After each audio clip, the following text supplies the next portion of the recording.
Hello dear students, welcome in E Pathshala channel. इस video में हम डिस्कस करेंगे Gupta and Gupta book civil engineering का सब्जेक्ट स्टील स्ट्रक्चर। इस वीडियो में हम कवर करेंगे from question number 221 to question number 231। यह हमारा लास्ट पार्ट है स्टील स्ट्रक्चर का। ये वीडियोस आपको हेल्प करेंगे state PSC assistant engineer exam में एंड एसएससी जेई एग्ज़ाम में। स्टार्ट करते हैं फ्रॉम क्वेश्चन नंबर 221। इसमें लिस्ट 1 में यूज़ एंड सेकेंड लिस्ट में टाइप ऑफ वेल्ड, मतलब वेल्ड का यूज़ कहाँ पर किया जाता है, किस टाइप के वेल्ड का, ये दोनों लिस्ट हैं, इसको मैच करना है। तो हम समझते हैं स्लोट वेल्ड क्या होता है, seam weld, flat weld, plug weld and butt weld. First में हम देखते हैं बट वेल्ड।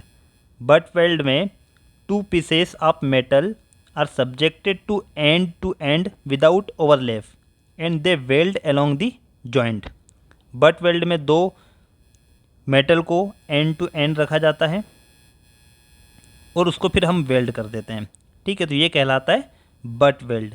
और ये बट वेल्ड के टाइप है, ये स्क्वायर है, ये स्क्वायर ओपन, ये स्क्वायर दोनों साइड किया हुआ है वेल्ड, ये सिंगल वी, इस टाइप से वेल्ड कर सकते हैं बट वेल्ड।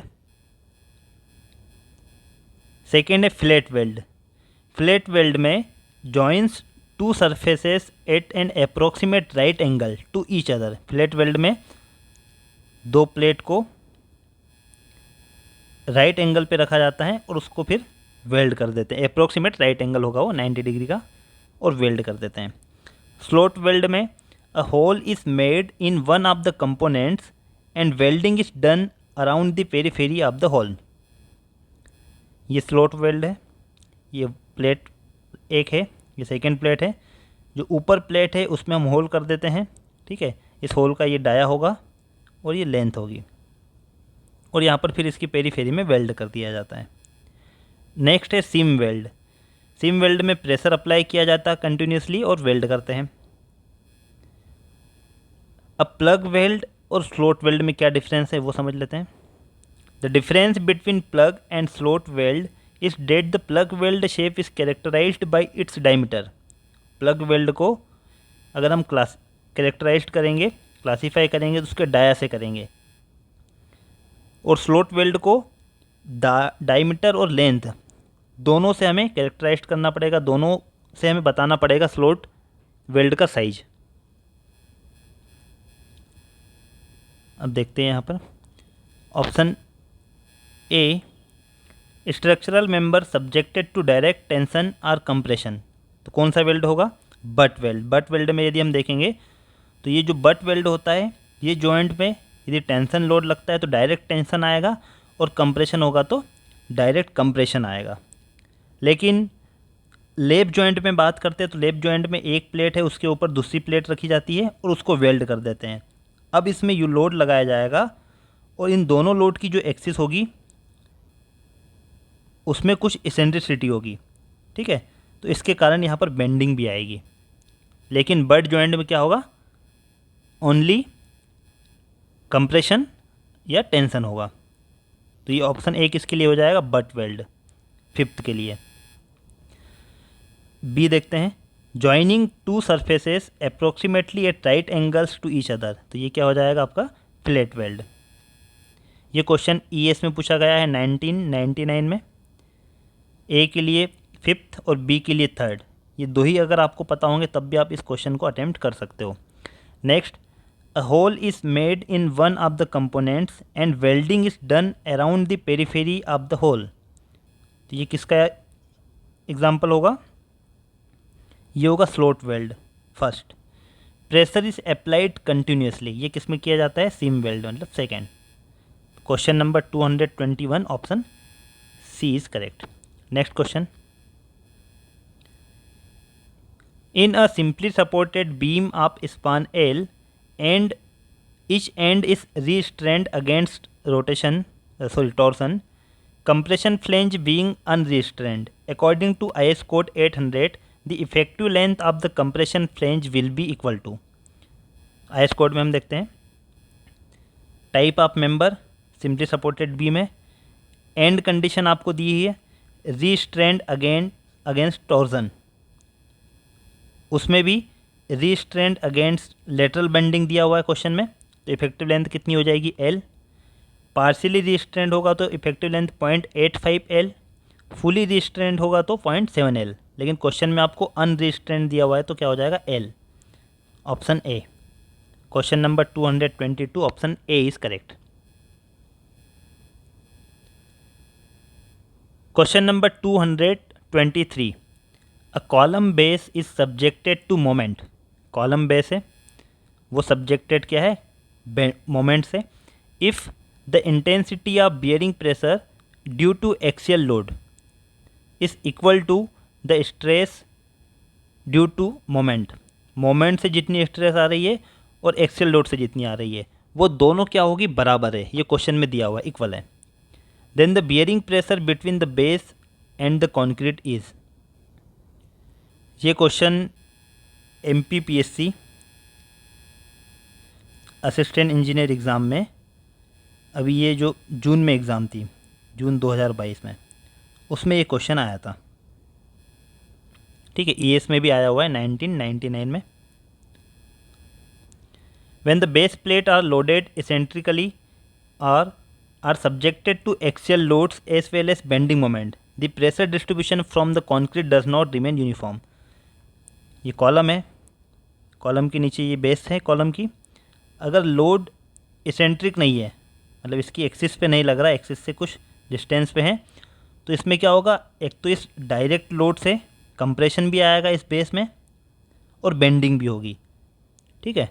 अगर इसकी एक्सिस में लगता है कॉलम की एक्सिस में अगर लोड लगता है तो ओनली क्या होगा, compression.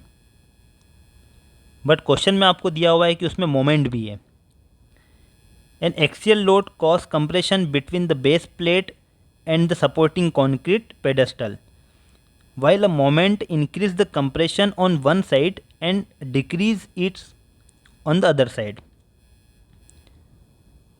Let the length and the width of the base plate L and B respectively, ठीक है, एक बेस प्लेट है,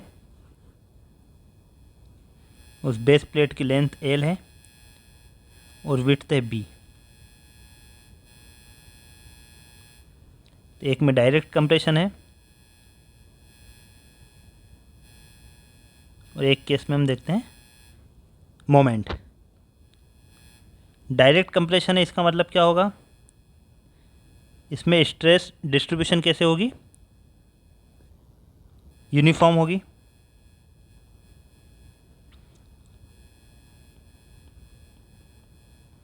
स्ट्रेस डिस्ट्रीब्यूशन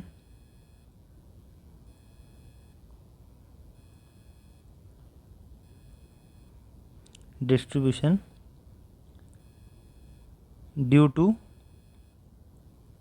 एक्सियल लोड, ठीक है। अब बेंडिंग से कैसे होगी स्ट्रेस डिस्ट्रीब्यूशन, वो होगी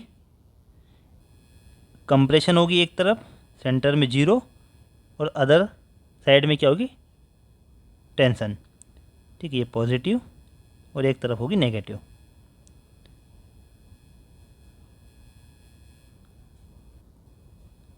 एक्सियल लोड से स्ट्रेस कितनी होगी, लोड बाय एरिया, ठीक है, ये वैल्यू होगी यहाँ पर, ये स्ट्रेस होगी लोड बाय एरिया, एरिया कितना हो जाएगा B इंटू L। अब मोमेंट की बात करते हैं तो मोमेंट से, मोमेंट बेंडिंग मोमेंट इक्वेशन आपको पता होगा, M/I E/R sigma bye Y, तो यहाँ से जो स्ट्रेस होगी वो होगी M/Z, ठीक है। Z क्या हो जाएगा, सेक्शन मॉडुलस B L²/6, तो ये हो जाएगा 6M/BL²। हम इसको डिटेल में डिस्कस कर लेते हैं, ठीक है। तो ये वैल्यू कितनी हो जाएगी, कभी कभी क्या फार्मूला भी पूछ लेते तो आपको पता होना चाहिए कितना होगा, 6M/BL²। क्वेश्चन में आपको दिया है ये दोनों इक्वल है, क्वेश्चन में आपको दिया है कि डायरेक्ट जो एक्सियल लोड होगा उससे जितनी स्ट्रेस होगी वो, और बेंडिंग से जितनी स्ट्रेस होगी वो क्या होगी, बराबर होगी। तो यदि हम इसको दोनों को कंबाइंड कर देते हैं कंबाइंड स्ट्रेस डिस्ट्रीब्यूशन क्या होगा कंबाइंड? ये बेस प्लेट है, ये बी, ये L, P by B L और 6m by B L square, ये दोनों क्या है? बराबर है, क्वेश्चन में आपको दिया हुआ है।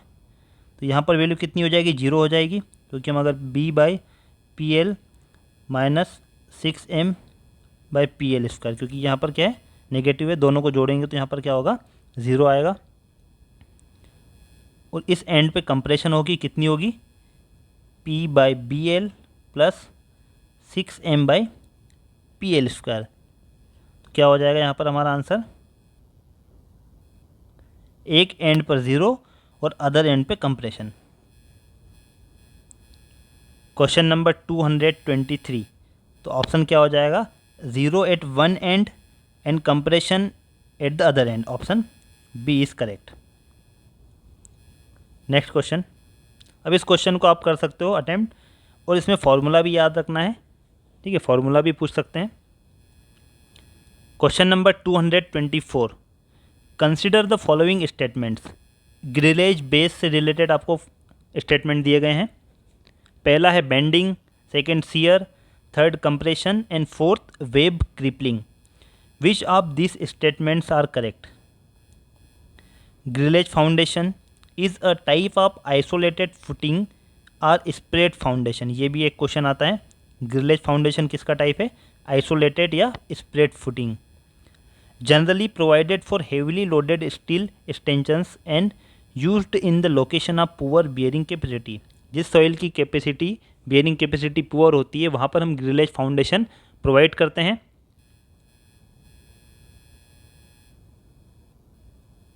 ग्रिलेज फाउंडेशन को हम डिज़ाइन करते हैं कंप्रेशन के लिए, और इन तीनों के लिए चेक करते हैं, ठीक है? तो क्वेश्चन में आपको पूछा है कि grillage base is checked for bending, shear and web crippling, option D, first, second, fourth. इसके लिए हम चेक करते हैं। Question number 224, option D.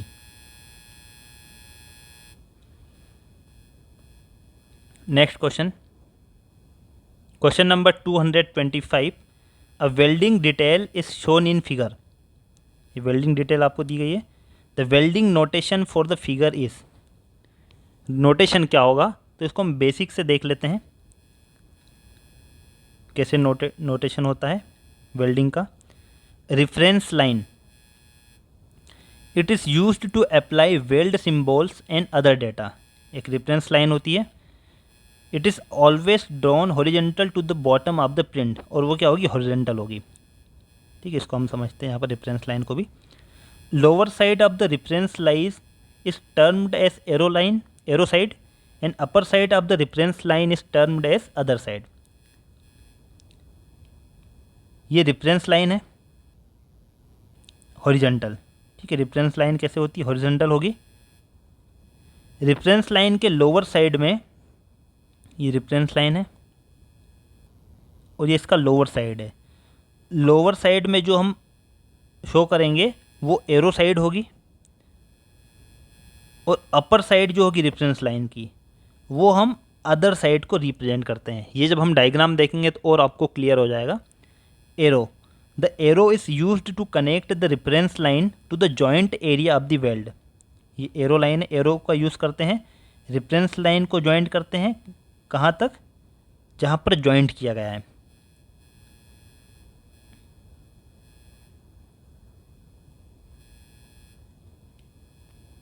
ठीक है, तो ये तो हमने रेफरेंस लाइन और एरो लाइन को समझ लिया है। ये जो सिंबल है ये रिप्रेजेंट करता है फ्लैट वेल्ड को, फ्लैट वेल्ड, ठीक है? और यहाँ पर हम लिखते हैं leg size. All around symbol, अगर फ्लैट वेल्ड को हम चारों तरफ करते हैं तो वो इस तरीके से सिंबल बनेगा। यदि हमने फ्लैट वेल्ड फील्ड पे किया है तो ये सिंबल बनेगा। Flat weld on arrow and opposite side, दोनों साइड करते हैं तो इस तरीके से ट्रायंगल बनेगा, ठीक है? और ये स्टेगर्ड इंटरमिटेंट फ्लैट वेल्ड है। स्टेगर्ड बना देंगे ट्राइंगल को। तो ये तो हमने रेफरेंस लाइन और एरो लाइन समझ ली है। अब क्वेश्चन को देखते हैं। ठीक है, क्वेश्चन में एक ये प्लेट है, उसके ऊपर दूसरी प्लेट है। ये हमने देखा भी था कि फ्लैट वेल्ड में क्या होता है, अप्रोक्सीमेट 90 एंगल पे हम वेल्ड करते हैं। ठीक है, तो एक तो ये पूरी प्लेट है यहाँ पर और ये दूसरी प्लेट है। अगर इसको हम साइड व्यू देखते हैं तो इस तरीके से बनेगा जो ऑप्शन में दिया गया है। ये रेफरेंस लाइन है और ये एरो लाइन है। ठीक, ये सिंबल है फ्लैट वेल्ड का। अब इस रेफरेंस लाइन के नीचे हम क्या लिखते हैं, इसके नीचे हम लिखेंगे जो एरो साइड होगा, मतलब एरो हमने इस साइड से लगा है, इस साइड से हम देख रहे हैं। ठीक है, नोटेशन इस साइड से कर रहे हैं, तो इस साइड से हमें पहले क्या दिखेगा, 10 mm वेल्ड, तो ये 10 mm आप नीचे लिखोगे। और अपर साइड में क्या होगा, जो अदर साइड है इस वेल्डिंग की अदर साइड, वो क्या है 8 mm, तो 8 mm होगा ऊपर। ठीक है, यहाँ पर हमने देखा था रेफरेंस लाइन में। लोअर साइड में क्या लिखना है, एरो साइड में जो वेल्डिंग है, और अपर साइड में क्या लिखोगे, जो अदर साइड में है। ठीक है, इतना समझ में आ गया। अब यहाँ पर हम देखते हैं जो 10 mm वेल्ड है, इस साइड में देखेंगे तो 10 mm में ये 75 mm लेंथ तक वेल्ड किया गया है, फिर 100 mm, फिर 75 mm का वेल्ड है, फिर 100 mm है, फिर इसमें 75 mm वेल्ड। ठीक है, तो ये रिपीटेशन हो रहा है। कहाँ से रिपीटेशन हो रहा है, 75 100, फिर अगेन 75 100, ये रिपीटेशन है, तो हमें एक ही बार लिखना है। ठीक है, ये रिपीटेशन हो रहा है 75 100 का, तो 75 आपने लिखा और फिर ये 100 लिखोगे। अदर साइड देख लेते हैं। अदर साइड में देखोगे तो 100, उसके बाद वेल्ड है 75 का, फिर अगेन 100, ये 80 है, 80 75 100, फिर 75 100 75 80, इस तरीके से ये कंटिन्यू है। तो आप यहाँ पर क्या लिखोगे, पहले 80, ये 80 आपने लिखा, फिर लिखोगे यहाँ पर 75 वेल्ड, ये 75 वेल्ड, फिर 100, फिर ये रिपीट हो जाएगा, 75 वेल्ड है, फिर 100 है, फिर 75 वेल्ड, और लास्ट में 80 है। तो इस तरीके से हम वेल्ड को शो करते हैं। क्वेश्चन नंबर 225, ऑप्शन क्या होगा, ए करेक्ट होगा।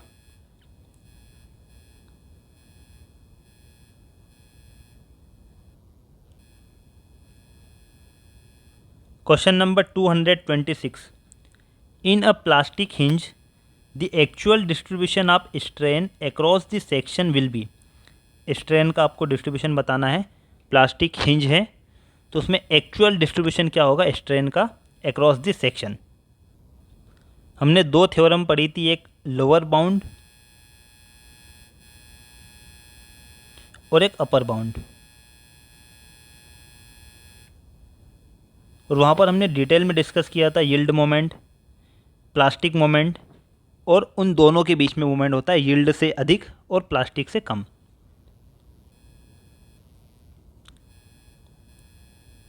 ठीक है, ये एक आई सेक्शन है। इलास्टिक लिमिट की बात करते हैं तो इलास्टिक लिमिट में स्ट्रेस का डिस्ट्रीब्यूशन कैसे होगा, ये स्ट्रेस का डिस्ट्रीब्यूशन होगा, यहाँ पर यील्ड मोमेंट होता है। सेकेंड में स्ट्रेस का मोमेंट हो डिस्ट्रीब्यूशन कैसे होगा, जहाँ पर कि जो मोमेंट है वो यील्ड से ज़्यादा है बट लेस देन प्लास्टिक। तो ये स्ट्रेस का डिस्ट्रीब्यूशन अपर फाइबर में मैक्सिमम होगी स्ट्रेस। ठीक है, ये होगा स्ट्रेस डिस्ट्रीब्यूशन। तो पहला elastic limit, second semi plastic, और थर्ड में ऑलमोस्ट कम्प्लीटली प्लास्टिक। तो यहाँ पर जो मोमेंट हो जाएगा वो किसके बराबर हो जाएगा, प्लास्टिक मोमेंट के बराबर। ठीक है, और जो क्रॉस सेक्शन है उसके सभी फाइबर में जो मोमेंट होगा वो किसके बराबर हो जाएगा, प्लास्टिक मोमेंट के बराबर। अब इससे थोड़ा भी ज़्यादा लोड आएगा तो जो बीम है, जो सेक्शन है, वो कोलैप्स हो जाएगा। तो ये तो डिस्ट्रीब्यूशन किसका हुआ है, स्ट्रेस का। आपको क्वेश्चन में पूछा क्या है, स्ट्रेन के लिए स्ट्रेन डिस्ट्रीब्यूशन बताना है। तो स्ट्रेन जब मोमेंट कब होगा तो स्ट्रेन भी कम होगी। ठीक है, शेप उसका सेम रहेगा, स्ट्रेन का जो शेप होगा वो सेम रहेगा, ट्रायंगल ही बनेगा। सेकेंड में स्ट्रेन की वैल्यू बढ़ जाएगी यहाँ पर फाइबर में, थर्ड में और बढ़ेगी। ठीक है, जहाँ पर कि प्लास्टिक मोमेंट के बराबर हो जाएगा मोमेंट। बट जो शेप होगा वो क्या होगा, सेम होगा, वैसे ही रहेगा। तो ऑप्शन क्या आ जाएगा, ए करेक्ट होगा। अगर यहाँ पर स्ट्रेन की जगह स्ट्रेस पूछते हैं तो करेक्ट हो जाता B, option A is correct. Next question,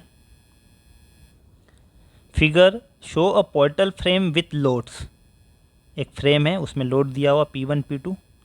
all members have the same plastic moment of resistance MP। The ratio of P1 to the P2 for beam and sway mechanism. Beam mechanism बनेगा, उसमें P1 load हम निकालेंगे, स्वे mechanism बनेगा, उसमें P2 निकालेंगे, और दोनों का रेशियो आपको बताना है।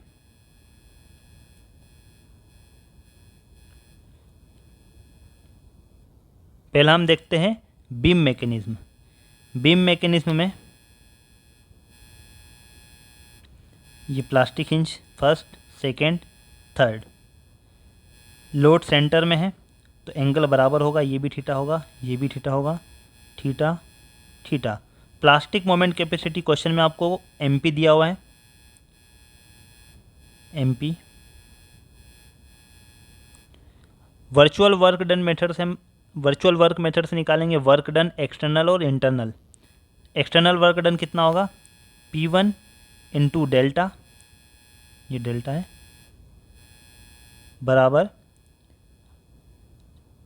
इंटरनल वर्क डन कितना हो जाएगा, मोमेंट इंटू रोटेशन। ये क्या था, एक्सटर्नल वर्क डन, इंटरनल निकालते हैं, वो होगा moment into rotation plus centre में कितना होगा, MP theta plus MP theta,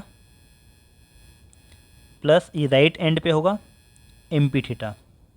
ठीक है, डेल्टा कितना हो जाएगा, तो theta equals to delta divided by L/2, theta L/2 equals to delta. यहाँ पर डेल्टा की वैल्यू रख देंगे तो P1 इंटू थीटा L/2, और ये कितना हो जाएगा 4 MP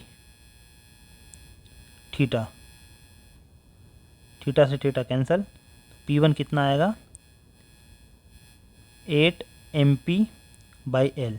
ये तो P1 की वैल्यू है बीम मैकेनिज्म में। अब सेकेंड हम देखते हैं स्वे मैकेनिज्म।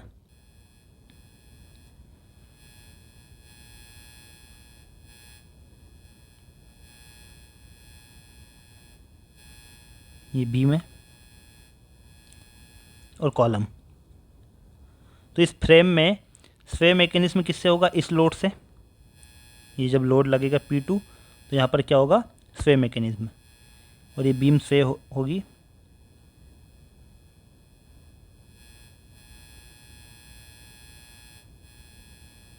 इस तरीके से, ठीक है। तो एक तो ये रोटेशन होगा थीटा, एक ये रोटेशन होगा थीटा,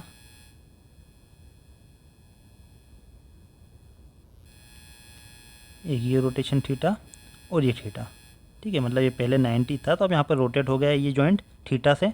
इसी प्रकार से ये भी थीटा से रोटेट हुआ है, 4 जॉइंट यहाँ पर रोटेट होंगे। ये डेल्टा है, virtual work method, external work done equals to internal work done. External कितना होगा, load into displacement equals to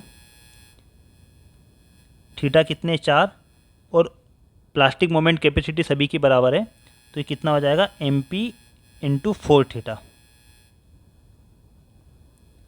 ठीक है, अब यहाँ पर थीटा कितना होगा, अगर हम थीटा निकालेंगे तो theta equals to delta by L।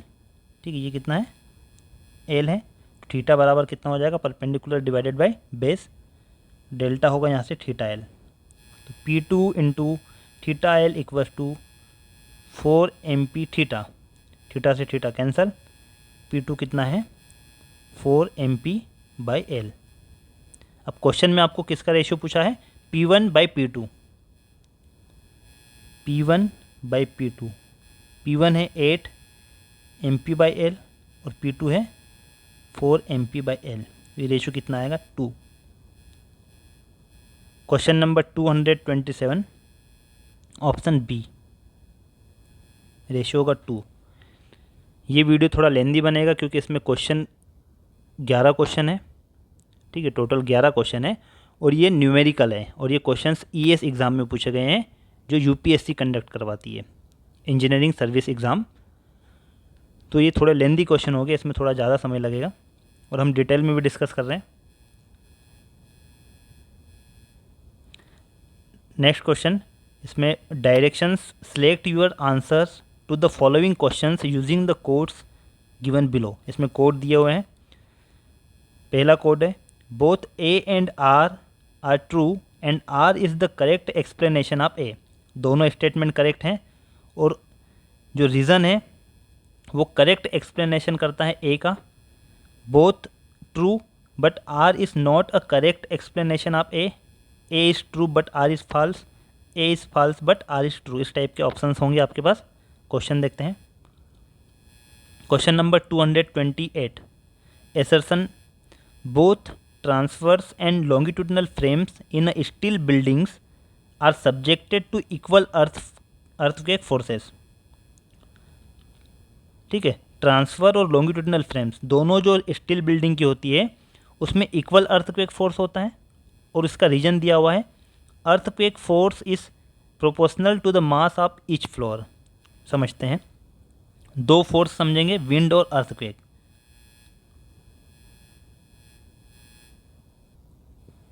क्योंकि जब हम डिज़ाइन करते हैं तो या तो हम विंड फोर्स लेते हैं या फिर अर्थक्वेक, दो में से एक ही हम फोर्स लेते हैं। Wind and earthquake forces are reversible and may be assumed to act along each axis of the building once at a time. Wind pressure act on the surface of the building exposed to it. जो building का exposed area होता है उस पर wind pressure लगता है। Therefore the frames in a short direction of the building are usually more affected by wind than those in the long direction। ठीक है, एक बिल्डिंग हम यहाँ पर बनाते फ्रेम्ड स्ट्रक्चर।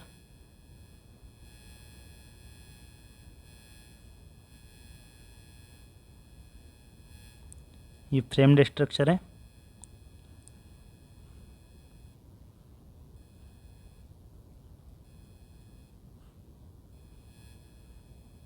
ठीक है, अब यहाँ पर ये इसकी होगी लॉन्गिट्यूडनल डायरेक्शन और ये लेटरल या ट्रांसवर्स। तो इसके एक्सपोज्ड एरिया में विंड फोर्स लगेगा, तो इस डायरेक्शन में विंड फोर्स क्या होगा, ज़्यादा होगा क्योंकि ज़्यादा एरिया यहाँ पर है। और ये फोर्स, ये जो लेटरल डायरेक्शन होगी, ठीक है, इस शॉर्ट डायरेक्शन में क्या होगा, ये ज़्यादा अफेक्ट करेगा। लगेगा कहाँ पर, लॉन्गिट्यूडनल डायरेक्शन में, क्योंकि ये जो एरिया है ये ज़्यादा होगा यहाँ पर लॉन्गिट्यूडनल डायरेक्शन का एक्सपोज्ड एरिया, लेकिन ये अफेक्ट करेगा इस लेटरल डायरेक्शन को। ये होता है विंड फोर्स में। अर्थक्वेक में क्या होगा, earthquake force is proportional to the mass of each floor and its magnitude changes little from short to long direction. Earthquake में शॉर्ट डायरेक्शन हो या लॉन्ग डायरेक्शन हो, दोनों में जो मैग्नीट्यूड होता है अर्थ फोर्स का वो बराबर होता है, ज़्यादा डिफरेंस नहीं होगा, दोनों में इक्वल होगा। Therefore both transverse and longitudinal frames may be equal affected by it and must be checked in every case। ठीक है, दोनों केस में चाहे ट्रांसफर डायरेक्शन हो या लॉन्गिट्यूडनल हो, दोनों केस में अर्थक्वेक फोर्स का जो मैग्नीट्यूड होगा वो अप्रोक्सीमेट इक्वल होता है। Question number 228, both transverse and longitudinal frames in steel buildings are subjected to equal earthquake forces। तो ये तो करेक्ट है। Reason, earthquake force is proportional to the mass of each floor, correct reason है। तो यहाँ पर क्या हो जाएगा, एसर्शन एंड रीज़न करेक्ट है दोनों, और जो रीज़न है वो करेक्ट एक्सप्लेनेशन कर रहा है किसका, एसर्शन का। अब इसी क्वेश्चन में यदि अर्थक्वेक की जगह क्या आ जाता, विंड फोर्स, तो विंड फोर्स में आपका एसर्शन क्या हो जाता, इनकरेक्ट, क्योंकि both transverse and longitudinal frames जो होगी वो इक्वल विंड फोर्स सब्जेक्टेड नहीं होगी। Next question, question number 229, assertion, in a plate girder of uniform cross section intermediate vertical stiffeners are provided at closer spacing in the middle rather than the supports. Reason, intermediate vertical stiffeners are provided to prevent the wave from buckling under a complex and variable stress situation resulting from combined action of shear force and bending moment। तो हमने vertical स्टिफनर्स और horizontal स्टिफनर्स इसको हमने detail में discuss किया है इसी steel structure की सीरीज़ में। यदि आप स्टार्टिंग से देख रहे होंगे तो आपको समझ में आ जाएगा। फिर से हम यहाँ पर रिवीजन कर लेते हैं। प्लेट गर्डर का मतलब होता है is a built up I beam section used to carry heavy load. एक बिल्ट अप बीम होता है, मतलब इसमें प्लेट अलग होगी, फ्लेंज प्लेट, वेब अलग होगी, बॉटम फ्लेंज अलग होगी, और इसको हम क्या करते हैं, बिल्ट अप करते हैं। Web the deep central vertical plate होती है। Web is responsible to resist shear developed in the plate girder. Web में क्या होता है, सीयर आता है, और फ्लेंज में बेंडिंग। ये ध्यान रखना है, फ्लेंज में क्या होगा, बेंडिंग, और वेब में आएगा सीयर। नेक्स्ट है flanges. Flange plate are horizontal element of plate girder which is provided at the top and bottom and they are separated by the web. The main purpose of flange plate is to resist the bending moment acting on the girder. ठीक है, तो एकदम simple है, bending होगा flange plate में। अब इसमें horizontal स्टिफनर्स, ये हॉरिजॉन्टल डायरेक्शन में, और ये वर्टिकल स्टिफनर्स हैं। ठीक है, अब इसको याद कैसे रखना है कि हॉरिजॉन्टल स्टिफनर्स क्या रजिस्ट करता है और वर्टिकल क्या रजिस्ट करते हैं। तो वेब आपको पता है, वेब में क्या आता है, वेब क्या रजिस्ट करता है, सीयर फोर्स, और जो फ्लेंज है वो बेंडिंग। फ्लेंज और हॉरिजॉन्टल स्टिफनर्स ये दोनों पैरेलल है। ठीक है, तो हॉरिजॉन्टल स्टिफनर्स भी क्या रजिस्ट करेगा, बेंडिंग। वेव और वर्टिकल स्टिफनर्स ये दोनों की डायरेक्शन हम देखेंगे तो पैरेलल है, तो वर्टिकल स्टिफनर्स सीयर को रजिस्ट करता है। ठीक है, यही यहाँ पर दिया हुआ है, तो इसको आप पढ़ लो। और एंड में भी लगे होते हैं स्टिफनर्स, उसको एंड स्टिफनर्स या बियरिंग स्टिफनर्स कहते हैं। क्वेश्चन देखते हैं।